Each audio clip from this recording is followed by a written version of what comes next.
In today's video, I'm going to walk you through step by step how you can earn B2B and info product ads on Facebook. And I'm going to give you the whole strategy. I'm going to give you the whole system, the whole funnel, everything. And one thing to keep in mind is that I've been running ads for B2B and info product at this point for more than 1 year. And I spent quite a few $100,000 on that, probably like $500,000. So I'm quite familiar with what it works, what doesn't. And again, this is going to work whether you are running a B2B company, so for example, an agency, you try to get more clients, or if you also run an info product and you try to get essentially B2C leads for your offer. Maybe you have like $5,000 offer one time, where you teach people like a skill or something. Well, this is also going to work for you, okay? And also going to give you the example of the ads that I've been running, so you can literally just copy and paste it in your business. They start running tomorrow, all right? So let's start with the 5 keys, okay? The 5 keys is what you need to actually start running ads for B2B and info product, all right? Obviously, first of all, we need to create our Facebook ads. That's the front end. That's how we drive traffic. But there is 4 more keys that we have to take in consideration. We have the VSL page, and this is extremely important. The VSL is one of the most important elements of your overall strategy, because this is what people are going to see once they click on the ad. Obviously, they click on the ad, they get redirected to the landing page, and the landing page needs to have a VSL, okay? I don't care if you just now have like an opt-in page or some stuff like that.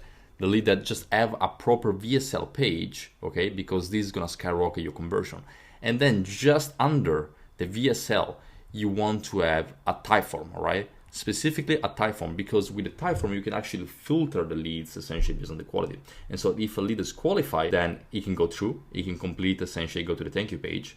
And in the thank you page, that's where you want to place your pixel, right? So keep in mind, you want to create 2 separate pages, okay? 2 separate thank you pages. One where you have the pixel, and that's where people that are qualified through the type form can actually come in. And then if the people are not qualified, then you want to send it to another thank you page, which doesn't have the pixel. And the reason why you want to do that is because you only want to make sure that Facebook optimizes for qualified leads. You don't want to essentially Facebook triggering the event, which is the lead event, the schedule event, whatever it may be, every single time that a lead come in that is not qualified, because then obviously it's going to optimize to all those people. And we don't want those people. We just want the qualified people, right? We just want the good leads. And that's why you want to create 2 landing pages. One with a pixel and event, the other one without pixels. So if someone lands over there, Facebook is not going to be able to track the person, and therefore is not going to optimizing for people that are similar to that. And then lastly, you want to have a next step page. Now, within the thank you page, something that actually I would say is that you want to have the book call page, right? Obviously, that's where the person that just went through the type form is going to be able to book a call with you. And so you want to have like your calendar or something like that. And right after they book the call through the thank you page right here, you want to send it to another page, which is the next step page. Now, this page right here, essentially, it's very, very important, because a lead that is book a call does not mean that they're going to join, okay? I had a client whose show-up rate was about 50%. We fixed that from 50 to 80% by introducing this next step page. So essentially, in this page, you want to give the next step about what is going to happen, right? You also want to reinforce their essentially belief, like that they made the right choice booking with you, by adding multiple case studies that they can take a look at, okay? So imagine like this, you have a landing page, and on top, you actually have a video that just say, okay, thanks for booking a call, here's the next step, here's what you expect from us. And then right under that, you have another video where you just showcase 3 to 5 case studies. And both of those videos can be like 2-3 minutes long. They don't have to be very long. But by having those, you really reinforce the lead into believing that they made the right choice by booking with you. Because again, just because they book with you does not mean they're going to show up on the call, right? So these are the 5 keys. This is what you have to keep in mind when you're running your ads, okay? You want to have this whole funnel set up. So Facebook ads from the front end, VSL page, that's what they see as soon as they land. Type form essentially right under the VSL page, so within the same page. They fill the type form. If they're qualified, they go to the thank you page. The thank you page, they can book a call, they get redirected to the next step page, and that's where you reinforce essentially the fact that they just book a call to make sure that you increase your conversion rate, right? Or how should we say actually your show-up rate. Then moving forward, you have to understand that essentially this whole process is divided into 2, okay? Here is the 5 keys, but really if I have to draw a line, if I can have to draw a line like this, I would say that this is how it operates, okay? You go Facebook ads on one side and then everything else on the other side. And that's how you want to treat your funnel. So you have Facebook ads, which is operating in the front end, and then you have the funnel, the VSL funnel, which is operating in the back end essentially, okay? And they are both equally important. So those 4 steps together are as important as this step right here, because the truth is that the type of ads that you're going to be running are going to dictate the quality of traffic that you're going to get. Right? And so having the front end dial is super, super important, because sometimes it can actually happen that you have like a great cost per lead. Maybe it's like 50% cheaper than the average cost per lead of the account. But guess what? The lead is garbage. And the reason why the lead is garbage is because the ads you're running, they do not pre-frame the correct prospect. They just driving traffic. Yeah, they becoming a lead. Yeah, but the lead is still garbage because the ads are speaking to the wrong audience. And so the front end, the ads is actually crucial. It's literally 50%, and the other 50% is run on those 4 keys right here, okay? So that's how you want to tweak the funnel. You want to split 50% of your focus right here on the Facebook ads and 50% of your focus on your funnel. And if you can do those two correctly, then you can actually get results, okay? And you want to use a broad lead generation, and I'm gonna show you how in a second. And you also want to make sure that you use the obviously high engagement rates on your funnel, meaning that your VSL has to be very engaging. Like you need to know what you're talking about. It has to be studied, right? I'm not gonna go breaking down how you should like structure your VSL. Probably gonna make some other videos for that. But the thing is that your VSL also need to be top notch essentially, because that is what is gonna drive people from, you know, clicking into the ad to actually becoming a lead, right? But at the same time, those leads that come to the VSL, they need to be pre-qualified by the ads, okay? And that's why you have to split essentially everything 50-50. And this is key, this is super important, okay? Now, moving forward, type of meta ads creative that you want to run, okay? So in my personal opinion, if you're just starting out, you want to run 60% video and 40% image. The reason being is because usually video tend to perform better. However, to make a video obviously is way more time consuming than to make an image ad. To make an image ad is super easy, super quick, right? Very, very convenient. But that does not mean that images are not gonna work. I have some clients where image actually overperform video, right? So sometimes that happens. But generally speaking, video perform better than images, and that's why you actually want to put more of your focus here. Now, when it comes to the images, because they are so easy to make actually, what you could do is just create different concepts, different angles, marketing angles, and then whatever works as an image, you can repurpose as a video. Meaning that if you have 3 images and they're speaking about 3 different marketing angles, let's say marketing angles number A, which is the one that speaks about your competitor and stuff like that, works, then you can take that angle and make a video out of that. So images, the way I use it is not really for scaling, because they don't really scale. The way I use it mostly is to test marketing angles, and then whatever works here, I'm just gonna make a video out of that, right? That's kind of a smart way, in my opinion, to actually test without wasting too much time into the editing and to recording, all that kind of stuff, right? Then moving forward, we have 2 different styles, obviously. Image, you have to be short, direct, offer based, and video ads, you have to dial in the mechanism, all right? That's the most important part, or the case studies, okay?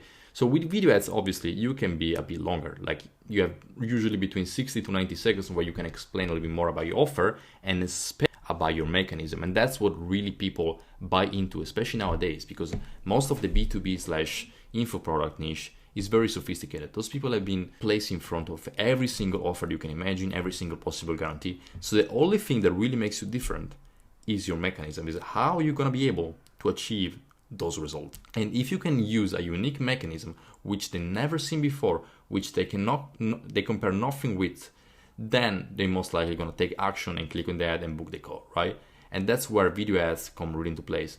For top of the funnel and explain the mechanism and going deep into the case studies, video ads are king, and that's why I use 60% of video ads, because again, they usually tend to work better. However, with image, you can still collect quite a few wins, especially the low-hanging fruit, because you have to think that images, they are very direct, like I say here. They're offer-based, they're short. And so the type of prospect that they're gonna get is someone that is already warm, is the bottom of the funnel. Not necessarily bottom of the funnel for your brand, bottom of the funnel in the sense that is problem aware, is solution aware. He knows that he has a problem, he knows that there are solutions out there, is actively trying to find a first solution, and then he comes your ad with your VSL and he's gonna pick you just because you were very direct, very strong, right? But obviously this is not scalable. Right, this is not scalable, but that's where you get the low-hanging fruit, and that's why image ads I still run at 40%, right? But the video, like I said, for top of the funnel or converting a cold lead into a warm lead and then potentially to a buyer is the best, because you have more touch point, you can explain more, right? You can work a little bit more, and therefore a lead that is like, you know, not that warm or even cold can actually be converted through video ad, and it's very hard that the same lead is going to be converted through image ads, okay? So that's how you want to see it in the funnel stage, okay? Cold and more warm right here. Now, moving forward, the structure of the campaign, okay? And I'm going to give you like the Facebook ad structure, guys. Look, it's quite simple, to be honest with you. We have a CBO, And then we have an ad set, which is operated through a lookalike. And the lookalike has to be a CSV file of your prospects, okay? So if you're running a B2B, for example, you can go to Apollo, to Crunchbase, to AngelList, whatever, and you can scrape 1,000 leads, and you need first name, last name, email, and ideally even the country or the address of your specific prospect, because then what you can do is upload that specific list into Facebook as a custom audience, and then make a lookalike out of that. Lookalike essentially is a similar audience out of the one that you just created on Facebook, out of the one that you just uploaded, so the customer list. And so in theory, this one should have the best potential people, because you just gave as a seed essentially your prospect, right? You just upload 1,000 leads, which are very high quality, and so Facebook is going to scan this specific list and it's going to try to find more people that are similar to that. And then the second asset actually is going to be completely broad. So you're not going to make any interest, you're not going to make any gender or age or any restriction, nothing. You're going to leave it completely broad, completely to the machine. And now you may be thinking, well, but then the lookalike should work better than the broad, because I'm manually giving Facebook some data to work with. Well, in theory that's true, but in practice that's actually not the case, because sometimes the broad still overperform on the lookalike. Or what can happen is that the lookalike start taking at the beginning most of the spend, is also getting most of the results, and then as time passes, Facebook is learning who is your customer based on the pixel feedback, based on like the ad account feedback, and then it start moving the budget towards the broad audience, because the broad obviously is larger, but he already has all the pre-existing data based on the lookalike, and so now you can optimize by himself towards the broad, but that was not possible in the beginning if you didn't have the lookalike. So that's how you want to structure your campaign: one CBO, two asset, okay, one broad, one lookalike. And then inside each asset, you want to have 3 to 5 creatives. And they are the same, by the way. Like the same asset I'm using this one, the same ads that I'm using this one are also the ads that I'm using this one. Okay, I'm just split testing essentially the audiences, the targeting, to see which one works the best. But in terms of ads, they are absolutely the same. Now, what ads should you actually use? Because obviously the campaign structure, as you can see, it's fairly simple, right? Like there is just one CBO, a couple of assets, so it's very simple. So really what is left to do for us here is the creative. That's where 80% of your results are going to come from, all right? This is a very simple set, as you can see. So 80% of the results are going to come from our creatives, our copy, right? And so I'm going to show you some of the creatives that I've been running for my clients. And this company right here was a B2B company. They were a pest control agency. So essentially they were getting leads for pest control companies. And these were the static images that we'll be running. As you can see, they are very simple, straightforward, offer-based, right? I call out the audience, I call out the offer, and then I just have a little image to kind of like make sure that, is referred to them, and then book a call. This one, for example, this one worked very, very well, okay? You will be surprised. This ugly ad actually outperformed almost everything else besides one ad, which I'm gonna show you later. So again, I call out the audience, guarantee right here, or offer, I would say, right here, guarantee, and then essentially mechanism, right? Same thing right here. This one also worked very, very well. I call out the audience, offer, and call to action and guarantee. And as you can see, those are very simple, this one as well. Those are very, very simple ads, straightforward, like super ugly, but do a great job. Why? Well, it's because they call out directly the audience, as you can see right here in this one. They call out the audience, offer, guarantee, and this is getting all the bottom of the funnel. This is getting all the people that are already warm, or they know there are a problem where they know they have a problem of leads, for example, in this case, and they need to fix it, right? And so I just come in with a crazy offer, crazy guarantee, and guess what? They're just gonna book a call, right? But this type of ad is not gonna work on someone that is a cold prospect, someone that is in a stage that is, for example, not aware, right? Because he doesn't know he has a problem, right? He doesn't even know that he needs more leads. So this one simply is not gonna work, okay? But these ads for me, for example, this one is actually the one that worked absolutely the best for me. So you guys, if you want, you can just take a look and literally copy that. But this is the ad that worked absolutely the best, because again, it's clean, it's clear, it's straightforward, right? And so people were converting like crazy here. So this is the images ads, okay? So this is what I was running as an image ads for this company. Now let's move towards the copies that I was actually running. So the video ad script that I was running for this brand. So these are video ad script. As you can see, I have quite a bunch of them, and they are a little bit different from one another. For example, this one is still offer based, as you can see. So it's similar to what I've been running here, but I just expand way more into the mechanism, as you can see. So I still call out the audience, I still call out the offer, but then I explain the mechanism. Then I explain, or I should say, I showcase all the case studies. So this is proof of concept. And then I reinforce essentially the call to action right here with the guarantee, and then I have another call to action right here. Okay, so also this offer right here based ad has worked very, very well for me. Why?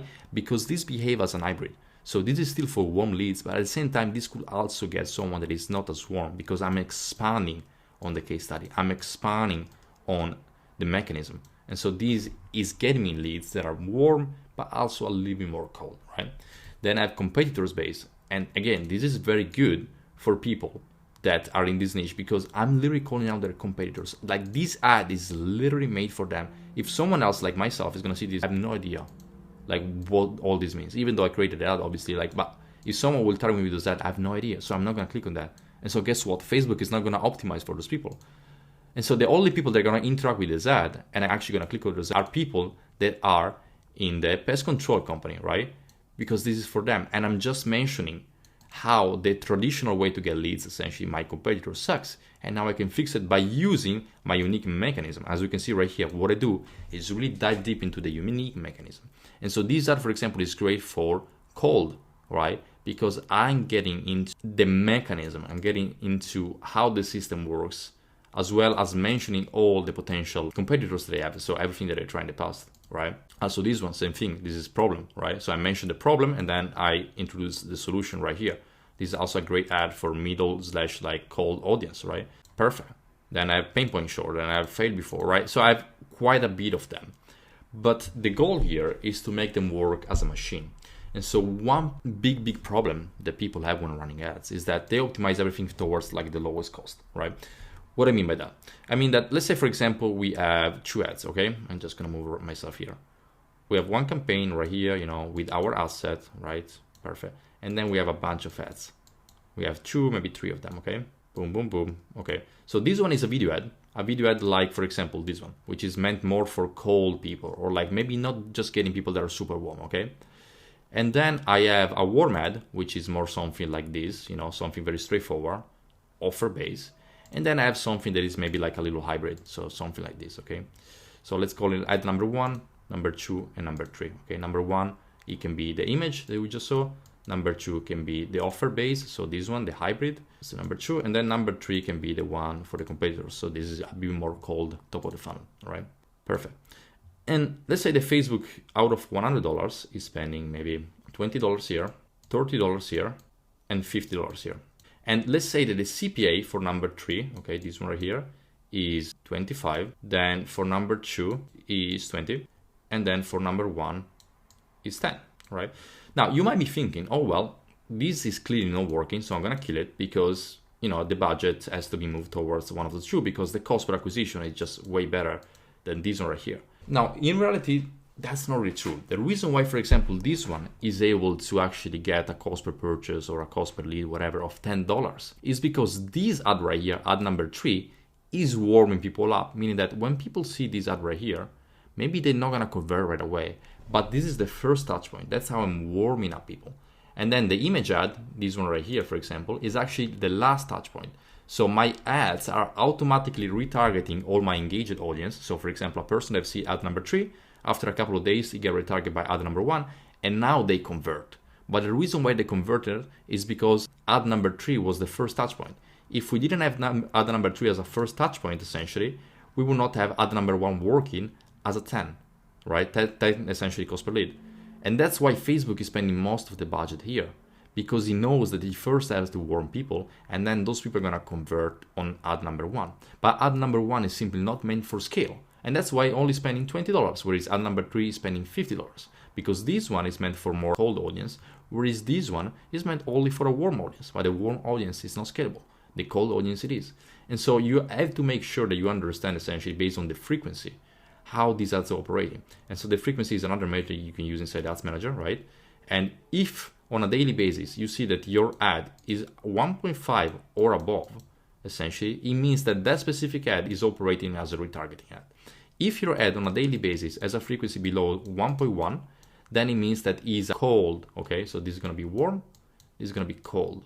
That's cold ad. So this is going to new people every single time. This is working as a first click ad, whereas this one is working as a retargeting / last click ad. And so you want to optimize your ad account, not just for the best ad, but as a whole ecosystem. in the fact that you have an ad for cold, an ad for middle of the funnel, and an ad for warm, right? And you want to pay attention where Facebook is spending your money, because the ad that has the lowest cost is not necessarily the one that is getting you the best results, right, in terms of volume. Maybe again, the only reason why it has such a low spend and such a good cost per result is because it's not meant for scaling, it's just meant for retargeting, like here. And the one that actually is getting you $25 per cost per lead is meant for cold people and is warming up the rest of the ads, essentially, right? Is warming up the rest of the funnel. And so what you should do in this situation, for example, is actually finding better variants of ad number 3.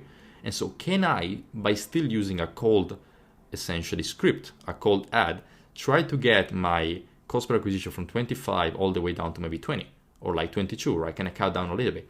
And so what you should do is not really kill this ad and just let those two running, is trying to find a replace for an ad number 3 with ad number 4, which is still gonna have a cold essentially angle into that, but with the goal of going below the 25. So maybe you can go 22, okay? Well, that's great. You actually just cut it by like 15% or something like that, right? So even if it's just £3 or $3, whatever, that's 50% that you just cut it, right? That at scale, this is huge. Because if you can cut by 50%, and this is going to be the ad that get like 50% of your spend, all of a sudden, you cut like the overall account by 7.5%, which if you're spending $100 per month, $100,000 per month, that's a lot, right? Like that's a lot of money that you're saving. So that's how you want to optimize account, and that's how I do it, right? And that's literally how I'm running B2B ads. Okay, so I know this was a bit more theoretical. I didn't really go through like the ads manager, but I just wanted to give you like the actual system in terms of like how I run things, okay? Because everyone is good to just show like an ads manager and tell you, yeah, do this and that. But no one is actually showing the process. I want you to guys understand the process so then you can adapt it to every single possible situation. I don't just want to give you like a dashboard and tell you, yeah, do this, right? I want you to understand it. And so if you follow these, you can actually fucking run good ads for like B2B and info product. That's the only way you can do it, okay? Anything else is not gonna work. Trust me, I tried it, spent millions of dollars in Facebook ads. I know what it works. This is what it works for info product, all right? This being said, guys, was amazing catching up. If you want me to run your ads or if you want me to teach you how to become a media buyer, link down below, book a call, and see ya.